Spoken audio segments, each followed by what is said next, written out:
Good morning, Malacañang Press Corps. Nandito tayo sa Weekly Economic Briefing. Today we have PCOO Director Janino Padilla. Thank you. Magandang umaga po sa lahat and welcome to the Weekly Economic Press Briefing hosted by Economic Development Cluster and PCOO. In behalf of PCOO and DOF, ASEC Tony Lambino, who won't be able to come today, ako po muna ang inyong makasama ngayon. Though siniguro naman po ng economic managers ng ating pamahalaan ang kanilang tungkulin para lalo pong mapaunlad ang ekonomiya ng bansa. Last week po, ipinaliwanag ni ASEC Tony ang mga main drivers ng inflation noong buwan ng Setyembre. Nagbigay naman ng update si Yusek Ruth Castelo ng Department of Trade and Industry sa mga hakbangin ng DTI para mapababa ang presyo ng bigas. Gaya na lang na pagkipagtulungan sa Philippine Consumer Centric Trades Association Incorporated o PCCTA na binubuo ng mga malalaking supermarket retailers sa bansa. At pagkipag-ugnayan sa Metro Manila Council o MCC para mapag-issue ng local executive order sa revocation ng business permits ng mga rice retailers na hindi nagbebenta ng regular at well-milled rice. At siyempre, kasama din last week si NFA Regional Director Angel Imperial Jr. na ipinaliwanag ang sitwasyon ng mga rice retailers sa bansa at mga regulasyong ginawa ng ahensya para mapababa ang presyo ng bigas. Ngayong araw naman, makakasama natin ang mga opisyal mula sa Commission on Higher Education o CHED, sila Attorney Cinderella Haro, OIC Executive Director, CHED, at Attorney Carmelita Yadao Season, OIC Executive Director of Unified Financial Assistance System for Tertiary Education o UNIFAST.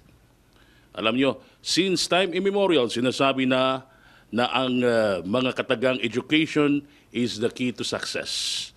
And that is one of the reasons kung bakit kasama ang free tuition para sa mga state universities and colleges sa prioridad na mapupunduhan ng ating pamahalaan. Hindi lang pagtatayo ng infrastructure ang pinagtutuunan ng pansin ng ating pamahalaan, kundi maging ang tinatawag natin na human capital development. We want to secure a better future for our youth by giving them better access to education. And how do we do that? What are the means and laid down by the government to make sure na hindi magpapahuli sa Pilipinas sa larangan na edukasyon? Those questions will be answered by our key speakers today. Pilipinas, Friends from Media, Attorney Cinderella Haro, and Attorney Carmelita Yadao Season.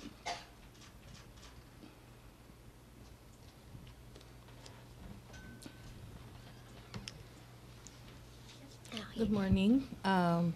We are here today to give information concerning the status of the budget of CHED that will be done by Attorney Haro, and I will provide you updates on the implementation of RA 10931 because that is a big aspect of the budget of the Commission on Higher Education. Good morning. I'm Attorney Cinderella Filipina Benitez Haro, currently the OIC Executive Director of CHED. So as to the budget of CHED, prior to Train Law, President Duterte signed, of course, yung RA 10931, which is the law which provides quality education to our students by providing free tuition and other school fees to state universities and colleges, local colleges and universities, and our state-run technical vocational institutions. So just to give you a brief background, one of the purposes, of course, of Train Law was to ensure that the government will be able to provide for the needs of those under its jurisdiction through the provision for better education. For the year 2018, CHED was given a budget of 40 billion for the implementation of RA 10931. And previously, for the year 2017, CHED was only given a budget of 8 billion for free tuition in students who enrolled in state universities and colleges. So, makikita po ninyo yung changes ng budget ng CHED for the provision for better education, for free tuition and other school fees from 8 billion to 40 billion. For the year 2019, there was also an increase of somehow 3 billion po for the budget of CHED for our UniFast, for the implementation of UniFast or for the implementation of our RA 10931. Attorney Yadaw will give you an update on the implementation of RA 10931.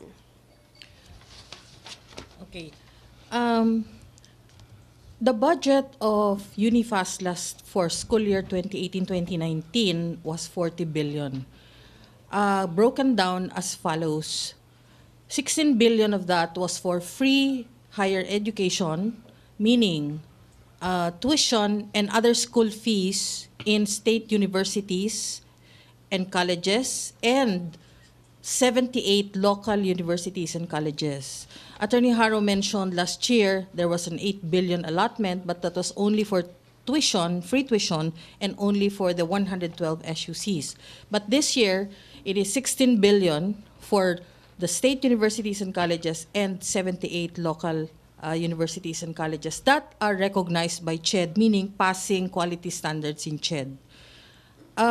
With respect to the test free TVET, that is 7 billion pesos of the 40 billion, and that amount has been transferred by UniFast CHED to the Technical Education Skills Development Authority. They are the ones mandated to implement the TVET, free TVET.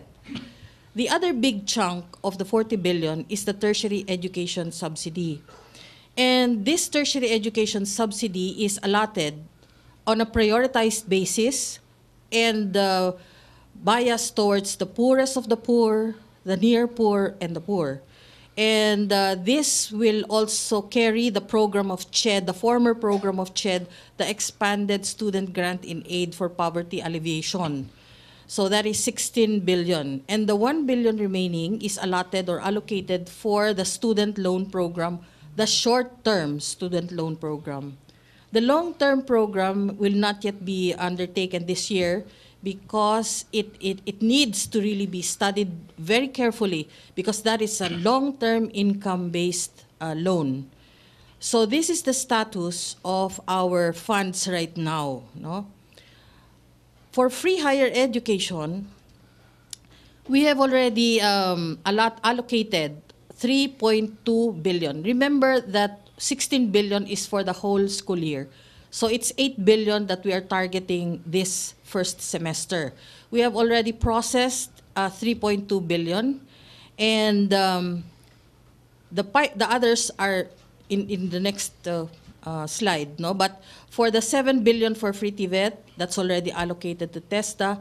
For for tertiary education subsidy, for the ESGPPA, which is a priority because this is a continuing program, 221 million has already been allocated and paid to 55 state universities and colleges.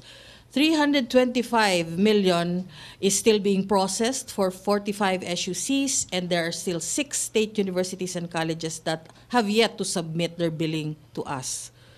We have also allocated 3% admin cost to our partners.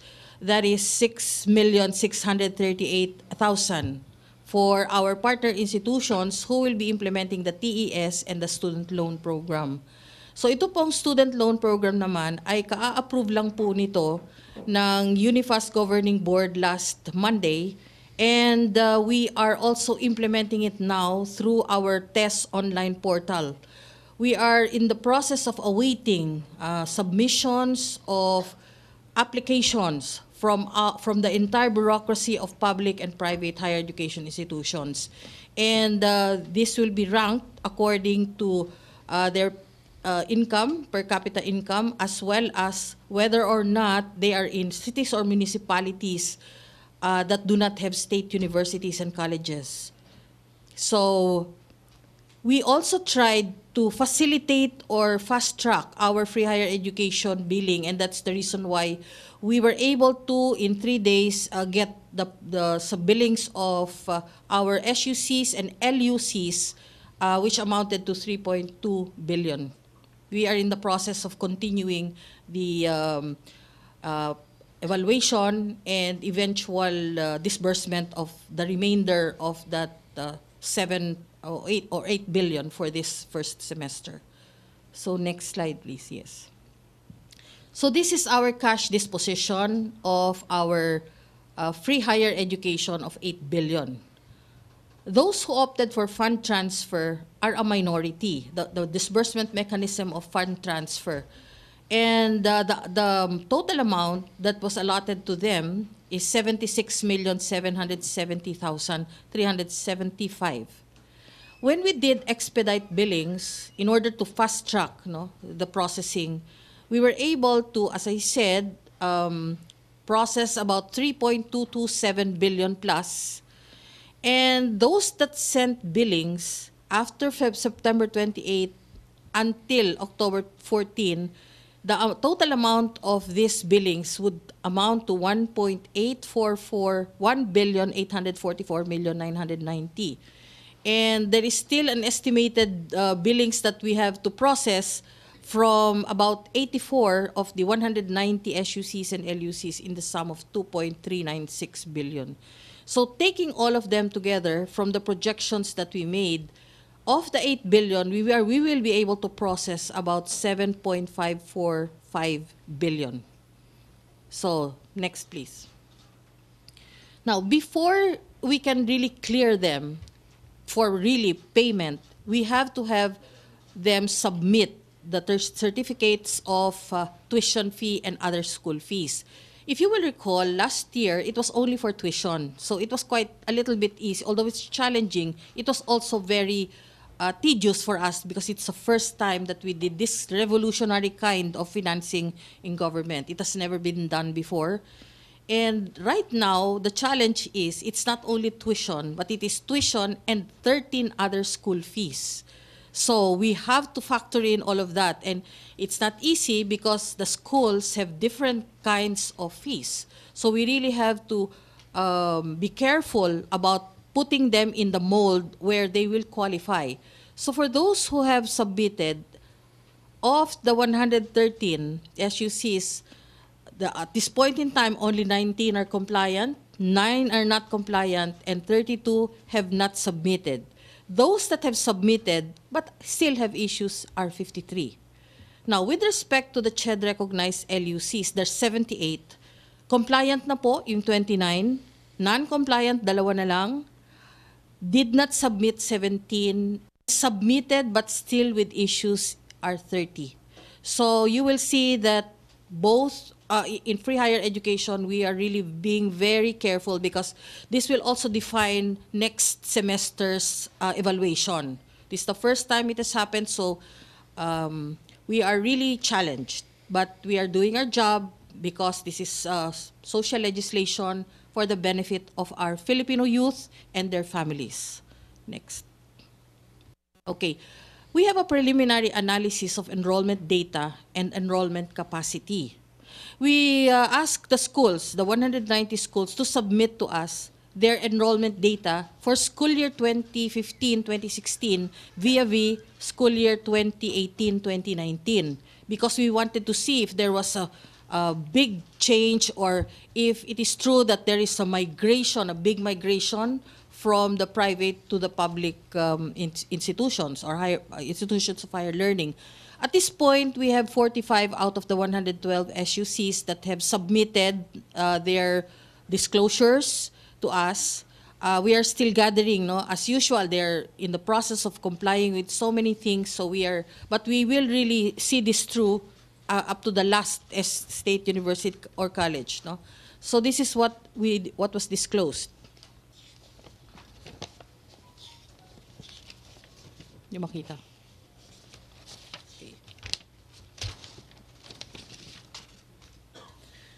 If you will compare the freshmen in 2015-2016 and the freshman enrollment now in 2018-2019, but this is only less than half po ng population, it would show that the number of freshmen in 2015-2016 was a total of 217,783. But if you look now, there was a 2-year period where there were no enrollees for first and then another 2 years for freshmen because of the K-12. But now, they have already gone back to school and they have already graduated from their K-12. So we are looking now at data of enrollees for the first term of school year 2018-2019. So at 40% submission, the data already shows 183,932 enrollees for freshmen. So that is not too far off from the total number in 2015-2016, but given that we are still awaiting other submissions of other SUCs, we will still see that that number might actually really increase some more. So for transferees, hindi mo masyadong malaki. From 596 in 2015, now it's just 312 for freshmen. And then returning students, that's where we see the big number of returning students.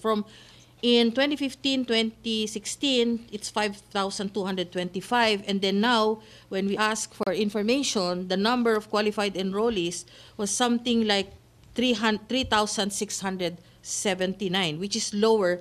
But still, if they were qualified, if there were sufficient number of qualified, then that would have been translated into 9,298. What does this show? This therefore shows that the budgetary capacity, the carrying capacity has not really yet been fully utilized. And we are saying that if we get more data, the remainder, the 60%, this number might also therefore increase. Now, for the seniors, we are comparing the the freshmen incoming and those who are in the senior level right now. So for the senior level, in school year 2015-2016, the total number of enrollees were 93,596. And for 2018-2019, it's 149,349. So there is a jump. There is an increase in the seniors that have enrolled now as compared to 2015-2016. And there is still 60% of the data that we are waiting for. So this number might actually still also increase. Transferees, dumagdag ho ang number of transferees from 409 from school year 2015 to school year 2018. The total number being 638. So there is an increase. And with respect to returning students, there is also a slight increase from 1,033 to 1,119. Now, if you look at the seniors who are in the 5-year courses, the number increased po, from 10,179, the number now is 14,361. And for those in the 6-year categories, there were only 225 in 2015-2016, and then now we have 306. So it shows an increase in both the freshmen and in the senior levels. So next, effects of train law. As Attorney Haro mentioned, the RA 10931 came prior to the passage of the train law. But I guess that what the train law wants us to do is for the Philippines to be higher in terms of global competitiveness index. So if you will note, among the ASEAN member states, Singapore, Malaysia, and Thailand have consistently ranked higher than the Philippines, and with Singapore on the top. Now, with the higher education reform agenda in place, and this would include this major program of this administration, then we might be able to overtake Thailand if we put our efforts in that area, and place itself with a higher ranking in the upcoming years. Now, if you review the latest edition of the World Tax Summaries for the Asia-Pacific region in 2017-2018, it revealed that only India, the Philippines, Sri Lanka, and China provided a preferential tax rate for proprietary educational institutions. Comparatively, our 10% preferential tax rate imposed on private educational institutions in the Philippines is lower than 14% in Thailand and in Sri Lanka, and in India, which is about 18 to 21%. So our analysis is that this train law supports the efforts of CHED because after 2 years and institutions do not show compliance with the standards, then they will be imposed a higher imposition of 15% and then 20% after 3 years should they not obtain a certificate of compliance from the Commission on Higher Education.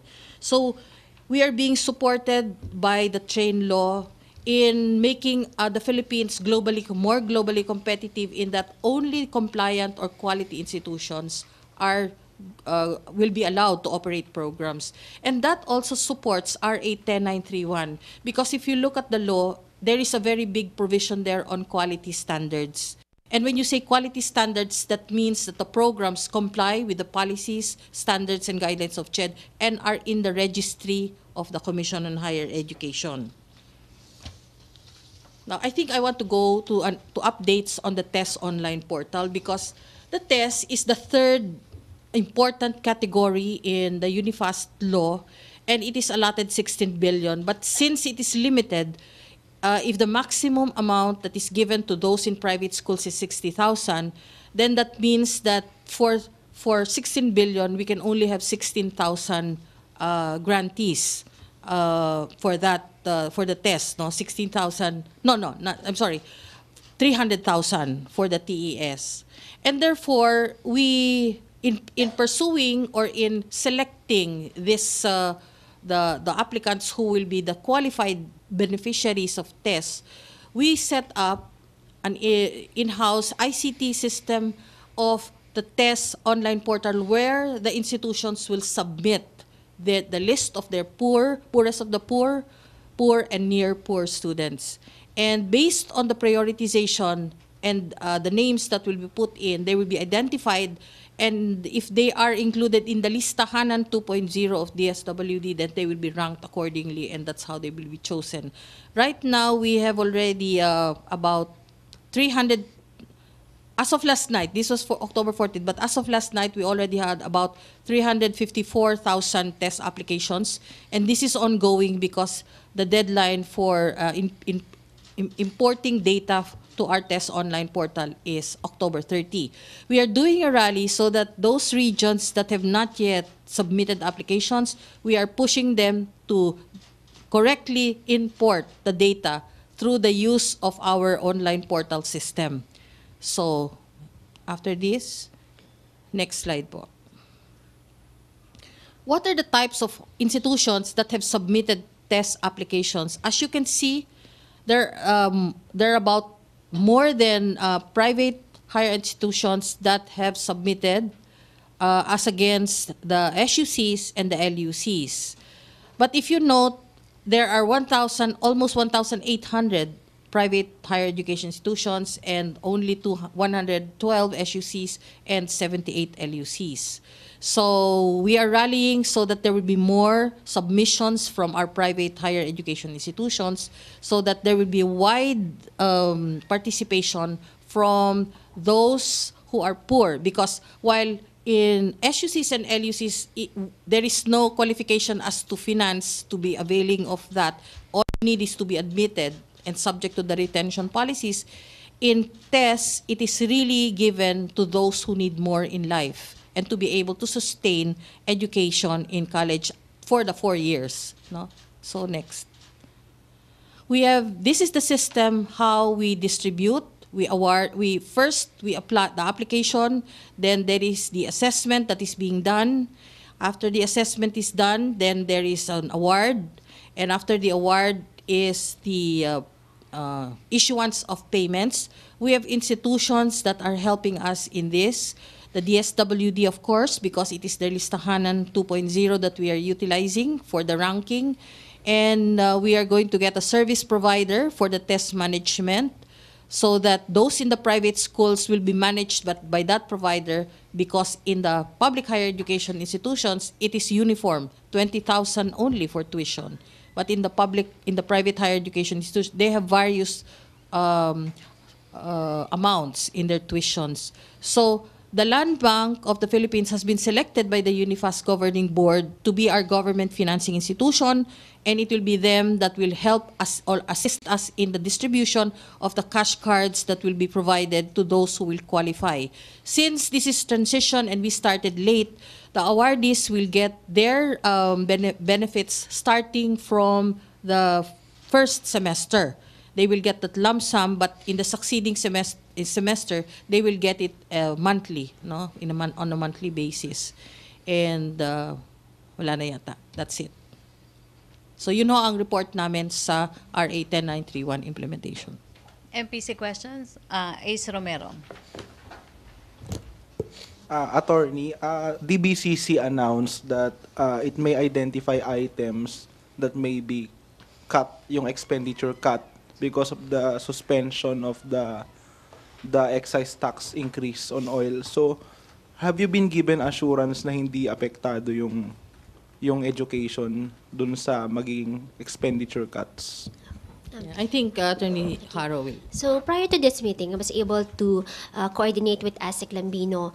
As he has stated, yun na nga po, may mga possibilities, or they're looking at possibilities on how to reduce yung certain services. But as of now, they have not yet made a decision on the matter. They are just in the process of forming a task force to determine which services or ano yung mga services that may be deducted. So as of now, wala pang resolution onto that matter. But yun na nga, pinaprioritize pa rin nila ang education. But will there be an effort on the part of CHED to urge the economic managers na wag namang galawin yung, kasi non-infra, so that means social service, it includes education, na wag namang galawin yung scholarships, yung sa education? Will there be an effort to ask them? Definitely. We will be in close coordination with DOF so that yung provision for education will somehow not be affected by any deduction. What would be the impact if if they decide to reduce yung budget, or if they reduce the expenditures on the education because of the suspension? As I've said, kasi wala pa namang ganong. Pero what could happen? Ano yung maapektuhan? Ano yung... Kung sakali naman, uunahin naman, as ASEC Lambino has stated, uunahin naman yung tinatawag na, di ba, yung for infrastructure. So yung mga provision for basic services, I don't think na ito kumbaga ito siguro yung least priority nila. Ang mga uunahin nila ay yung those mga, yung hindi for education or for basic services. So you're confident parang kung magkakaroon man, kayo yung ihuhuling bawasan, if ever. Okay, thank you po. Celerina, microphone please. Magandang tanghali po. Medyo somewhat not related to what you have discussed regarding the recent pronouncement before by the AFP that some universities in the country or in Metro Manila are being used by the communist rebels to be their breeding ground para sa kanilang new members sa recruitment. Have you confirmed this with the authorities, and have you coordinated with those concerned SUCs or atong mga universities and college? Okay. If for the information of for your information also, yung mga state universities namin are being chaired also by our commissioners. And as of now po, wala naman pong official communication from AFP or from PNP as to those information that they receive that these state universities are somehow engaged in this plot. So kapag meron ng ganoong official communication from AFP, definitely po we will act on the matter. The commission will decide or will somehow determine kung ano ang gagawin namin or next step namin as those that were somehow reported by AFP po. Ma'am, since the information, the report came out like, I think, several weeks ago, and there's no communication yet from the AFP, do you think nag-witch hunt lang ang military? Or could that somehow affect yung environment inside the universities? Okay. Ganito, ma'am. Of course, I could not comment pa doon sa report ng AFP because yun na nga, hindi naman kami... we are not privy to all the communication or correspondences or information received by AFP. So we are only acting po sa mga official communication also by the different government agencies. So right now, you could assure na hindi naman siya ginagawang breeding ground ng mga or recruitment ng mga CPP-NPA? As I've mentioned po, for our state universities, they are also being shared by our commissioners and our as for may mga state universities na share din po ng aming chairperson, Sir Popoy de Vera.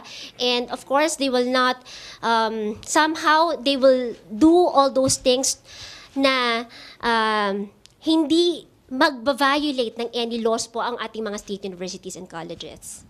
Yun bang pagkakaroon ng like, let's face it na there are really some universities na nagkakaroon ng mga discussion regarding sa kung ano yung ini-espouse ng mga NPA and CPP. Did you call their attention or nagkaroon ba ng sanction or anything before? Okay. Of course, the Commission recognizes academic freedom, freedom of expression of mga state universities, and of course, mga estudyante. So, kaya po, gaya po na sinabi ko, wala pa naman po kami na-receive na official communication from AFP regarding that matter. So, kumbaga wala pa naman kaming i-action dahil wala pang official communication as to this alleged plots or alleged actions. Okay, Ian?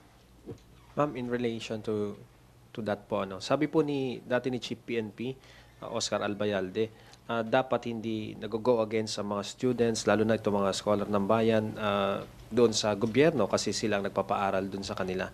May ganun bang tinitingnan ng CHED ngayon na magkakaroon ba kayo ng ganung polisiya? Nabanggit nyo nga, mayroong academic freedom Pero paano ito ipatutupad? Okay. Of course, yung academic freedom naman ay we should also take into consideration yung mga rules, laws, and regulations natin. So as long as yung academic freedom and freedom of expression would not somehow violate our laws and regulations, of course, the Commission would recognize the academic freedom and freedom of expression of mga state universities and ating mga estudyante. Darrell? Hi ma'am. Not even the PNP has coordinated with you. Kasi sabi po ni NCRPO Chief Guillermo Elazar, they will seek your guidance daw po on what to do next. Meron na po bang coordination ng PNP? Okay. As of now, kasi as OIC Executive Director, I am also receiving yung mga communication from the different government agencies. As of now, I have not yet received official communication from the PNP as to this matter. Questions? RJ?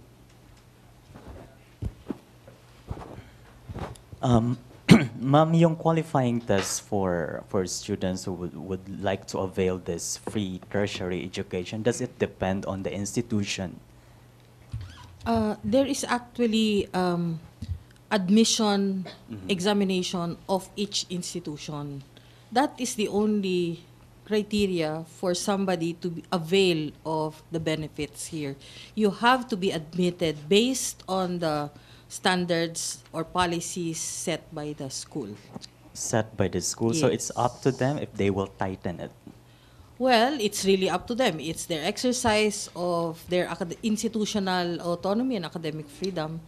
It's CHED up- has never interfered, and UNIFAST will also not interfere in that exercise. So how will this free tertiary education advance the quality of our state universities and colleges? It will advance because we will not provide the benefits if the program or institution is not in the registry of CHED-recognized quality-assured program or institution.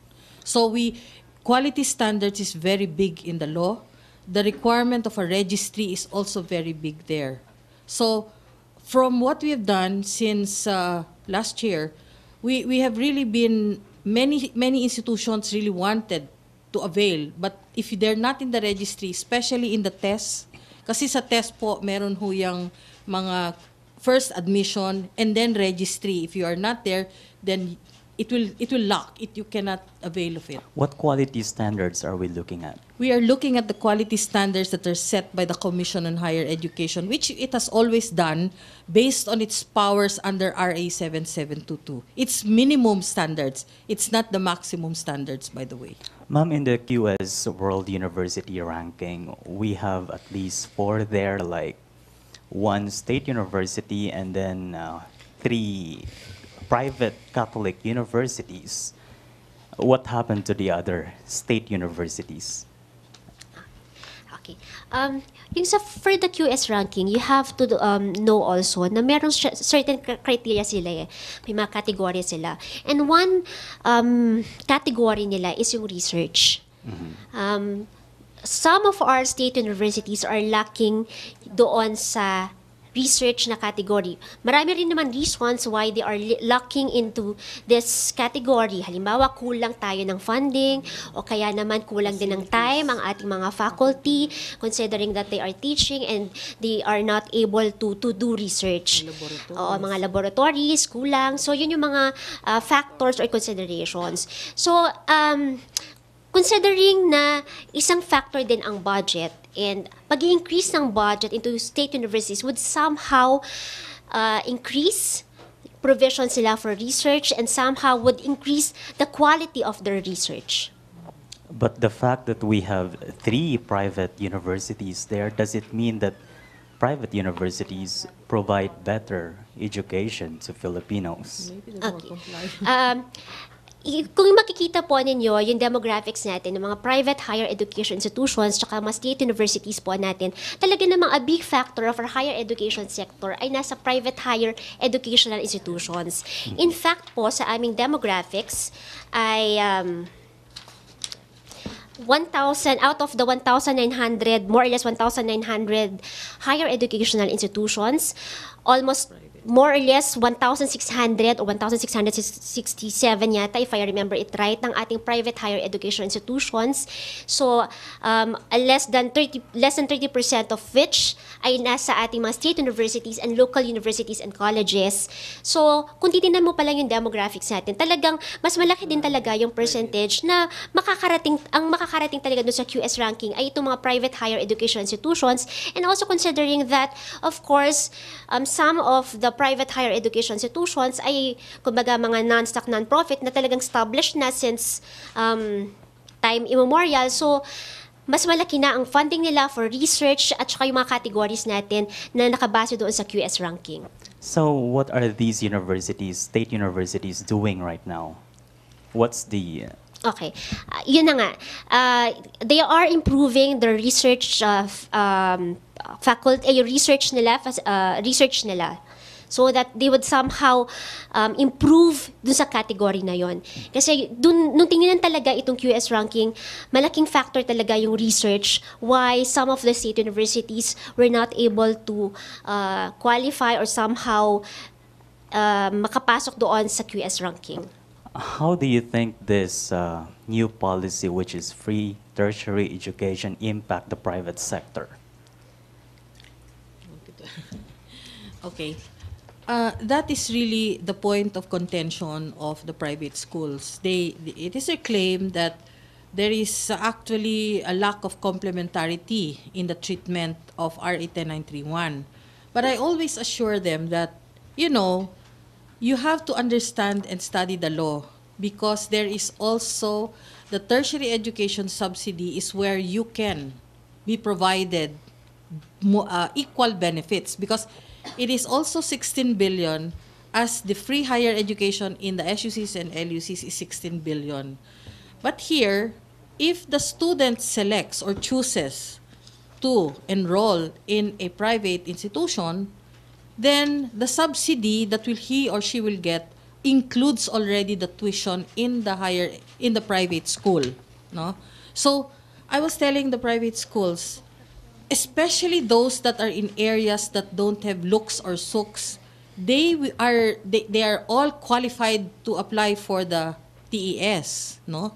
Unlike those with LUCs and SUCs. So I said, maybe you should really participate more in apply no in the online portal, because in all likelihood your students will be of such number that would come in and qualify for this tertiary education subsidy. And the tuition there, it's a subsidy, but the tuition allocation is there if you are a private higher education institution. So when they realize that, now they are really working hard to be able to access our TES. So they should not really worry that they might be losing a huge number of students will be moving to the state universities. They should not worry, primarily because there are only a limited number of state universities and colleges and CHED-recognized LUCs. That's just 190 of them. And with the population, they cannot all migrate to these public higher education institutions, because these SUCs and LUCs also have their what you call the carrying capacity.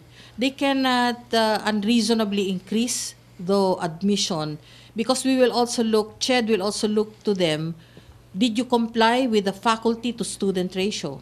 Did you comply with the requirement for enough classrooms, library facilities, laboratories, and other such or similar equipment and facilities?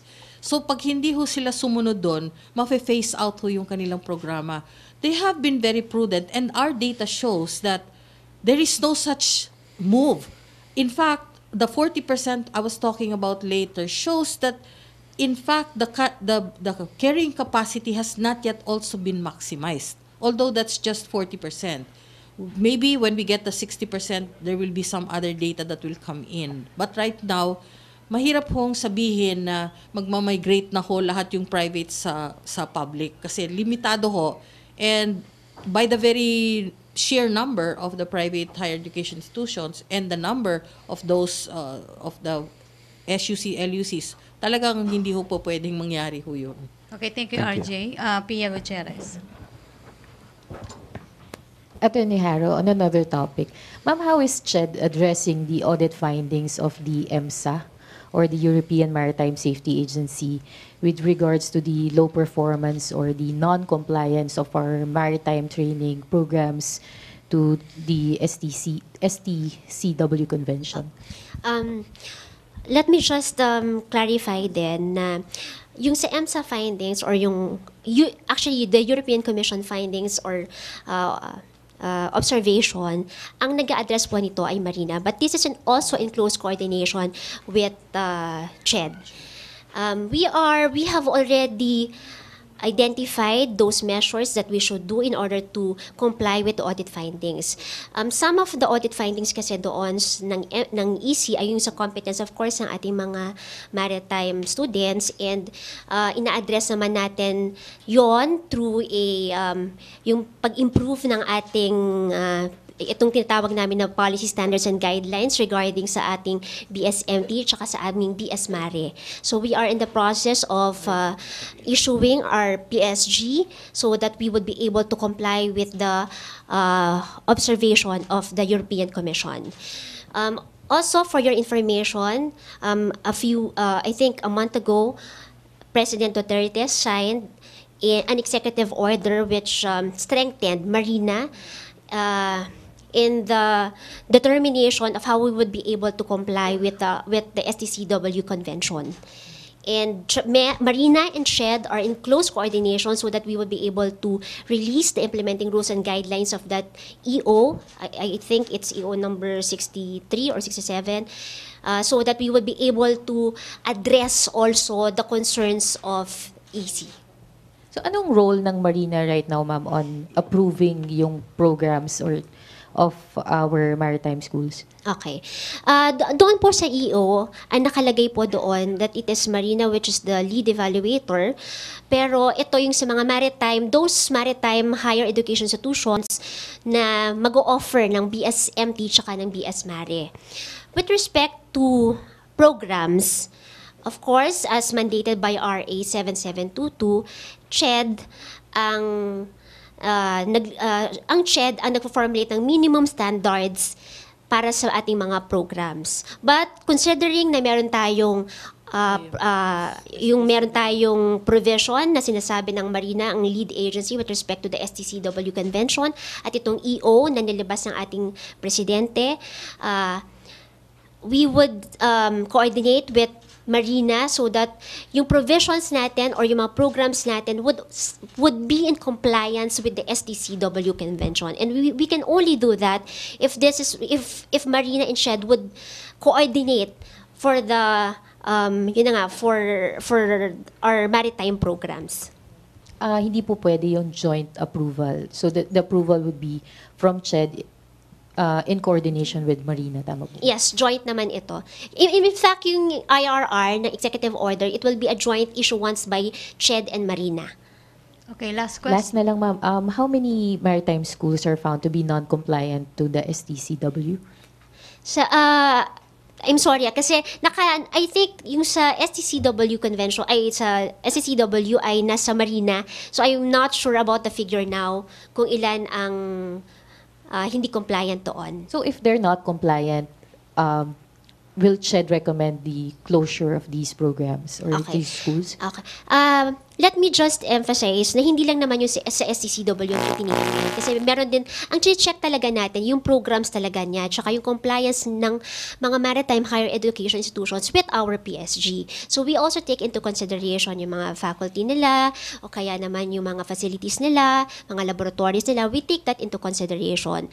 So, meron naman procedure tayo na ini-implement ang Marina at ang CHED with respect to the monitoring of mga maritime higher educational institutions. At may provision doon na if they are found to be non-compliant with our policy standards and guidelines, then, of course, the next step or procedure for CHED and Marina is to somehow, kasi merong proseso na dinadaanan yan, dumadaan yan ng Technical Panel for Maritime Education, and upon recommendation nitong Technical Panel for Maritime Education ay ini-endorse ito sa Commission and Bank ng CHED to determine kung anong mga maritime higher education institutions ang i-phase out o i-close natin. Last na lang, ma'am. So our approval also of the maritime programs is not only based on their compliance to international safety standards, tama po ba? Kasi kasama yan, kasi yung sa international safety standards ay kasama naman yan sa aming CMO, sa policy standards and guidelines. Okay, final, last question, Alvin Baltasar. Attorney Caro, balikan ko lang doon sa freedom of expression. Ano ba yung borderline doon sa freedom of expression sa hanay ng mga estudyante yung pinag-aaral ng gobyerno? Hanggang saan ba yung extent at kailan natin masasabi na may violation na sila? Okay. Gaya nga, and to clarify, like, it's Attorney Haro. Ay, sorry. Kasi kanina, Caro yata. Ay, sorry. ko. Haro, ma'am. Okay. So, gaya nga na sinabi ko, ang freedom of expression, as long as you are not violating laws, then you are free naman to express your insights, your opinion on the matter. So hanggang saan yung extent, ma'am? Yun nga, sa akin, ang delineation, as long as you are not violating any laws.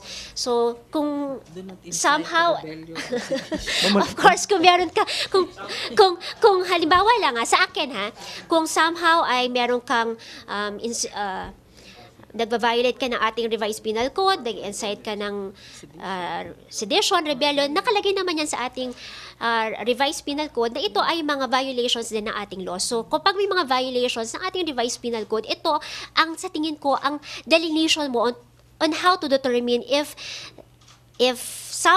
someone is violating that freedom of expression. So halimbawa, ma'am, yung mga term na ibagsak, si ganyan, working with the communists, violation ba yun, ma'am? Pa-clarify lang po, ibagsak po. Paano po ba?